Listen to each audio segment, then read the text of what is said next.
Liz Coley, and welcome back to Undercover Reading. We're in the middle of The Captain's Kid, Chapter 6, Part 3. My heart hammered stupidly as I stood in front of Masuna's quarters. Okay, I hadn't seen her for some time, didn't know exactly what I was going to say to her, and knew we would probably end up talking about Mom, but still, I shouldn't feel jittery like this. She was a perfectly nice perfectly nice woman, I corrected myself. No need to be nervous. I pressed the thumb ID and spoke into the doorframe where the embedded receiver would transmit my words. Masuna, ma'am, it's Brandon. May I come in? I waited. The soundproofing gave no hint of what was happening inside. However, the door of the room just to the left slid open. One of Masuna's companions or guards appeared in the opening. Hi, I said tentatively with a little smile. The eyes in that emotionless face flicked over me. The man nodded slightly in acknowledgement.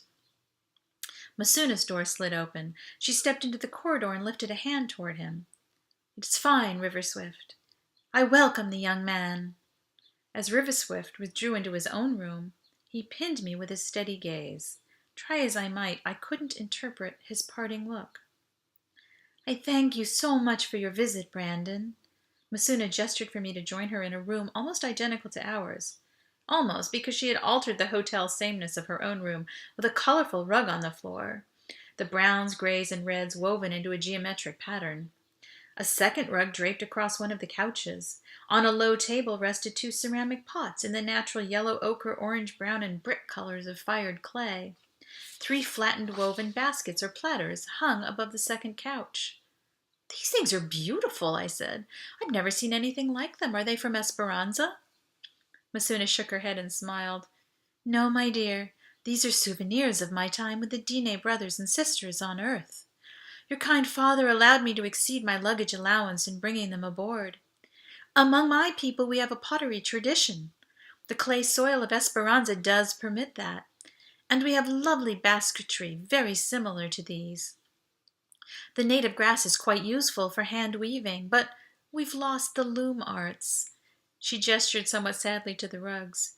You see, we've no sheep to produce wool since the grasses are completely inedible to them.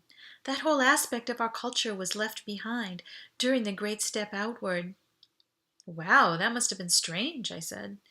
Well, strange to the first-generation settlers, of course. The seconds never knew another way of life.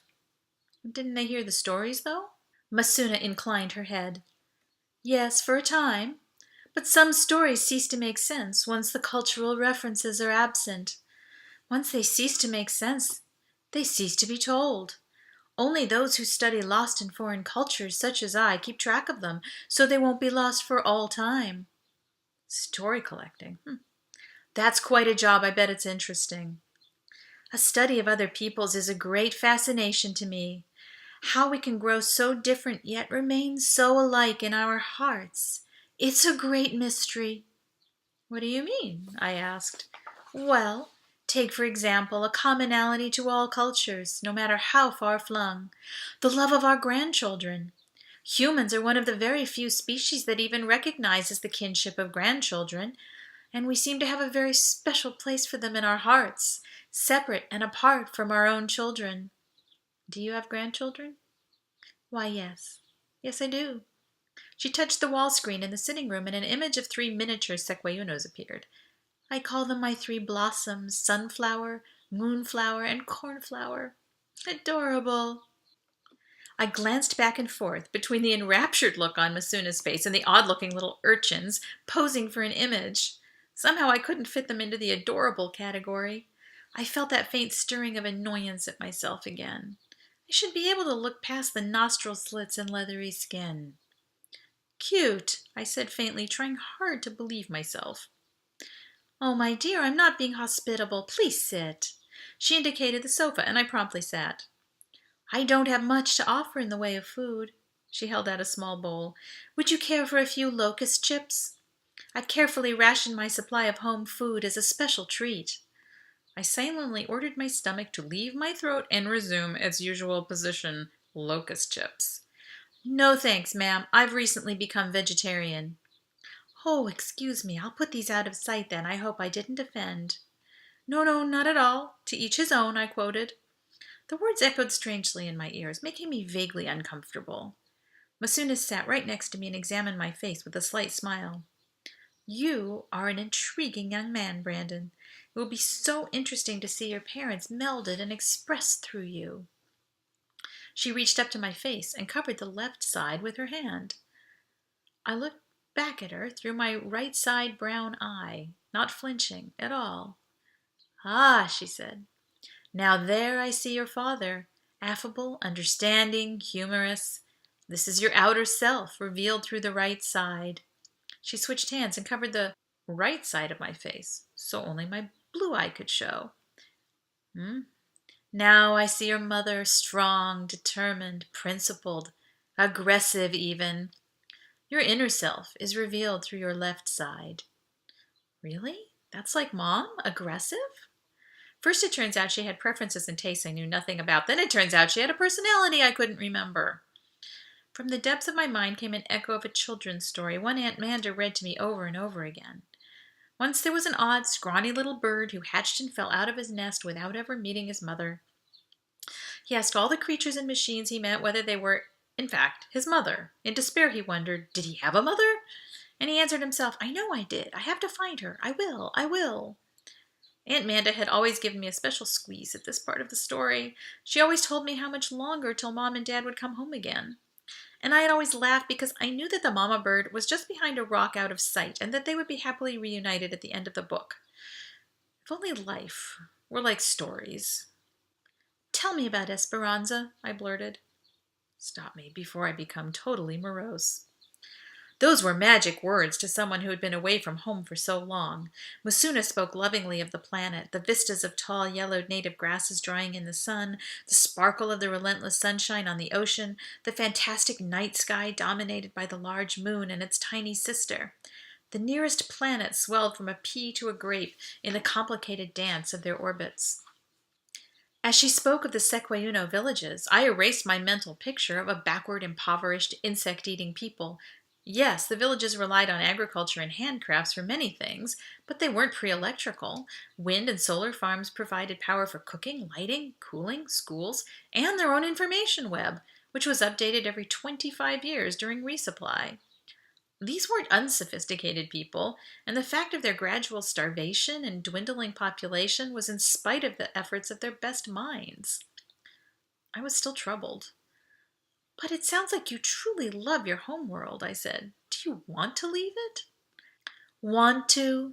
Masuna replied heavily. No, of course not. But there is necessity, and we must adapt. The earth is our ancestral home, even if we have forgotten her. I suppose so. And the Dine brothers and sisters are welcoming you back? A shadow of regret crossed her strange features, at least that's how I interpreted it. I've spent the last 3 years negotiating and reaching an understanding with the nation. Reuniting will be hard, but I believe it's the right thing to do in the long run. I pondered this a moment. I suppose it will be hard for a generation until the gene mods can be reversed. I guess in the long run, as you say, everyone will blend back together. Oh no, not at all, Masuna corrected me. There's no intention of reversing our modifications. Her hand swept upward from her feet to her eyes in a graceful gesture. This is who we are, not a costume put on to be taken off again. These adaptations will, in fact, make our lives in the hot North American climate more comfortable. But what about Earth's ban on non-medical gene mods, I asked. Indeed, that has been a large part of the accommodations reached through our negotiations. You cannot imagine the number of constitutional lawyers I had to involve in defending our right to remain as we are. Oh, yeah, I guess that is your right, but do you really think it's such a good idea? I mean, Earthers have enough trouble relating to us native loonies, and we're not even gene mod, just bred differently. I phrased the question carefully so as not to offend, but inside my mind, the thoughts bounced around in freefall. As a pale, overstretched version of human standard, I'd experienced the stares and noticed people whispering and pointing, and I was merely a novelty. But add to this our instinctive gut reaction of fear towards things too different from ourselves, like the Sequayuno's appearance. Sure, I'd gotten to know Masuna. I didn't even flinch when she touched my face. But if she hadn't been a personal friend of my parents, would I ever have gotten that close? I tried to imagine what life would be like for the Sequayuno kids, at best, isolated, ignored, and left alone. At worst, well, the earth had a long history of unkindness, and other kids could be the cruelest of all. The image of Masuna's 3 grandchildren woke in me a strange, overwhelming urge to protect them from my own kind. There has to be another way. I realized I had spoken the words aloud. This is the way, Brandon. There is a necessity, and we will adapt. Yes, I see that's what's been decided, I said plainly. Still troubled and unconvinced, however, I made a few more polite comments and excused myself to head back home for bed. What I'd heard refused to settle down in my mind, and sleep refused to come for hours. That's the end of that part. Please come back again for the next installment.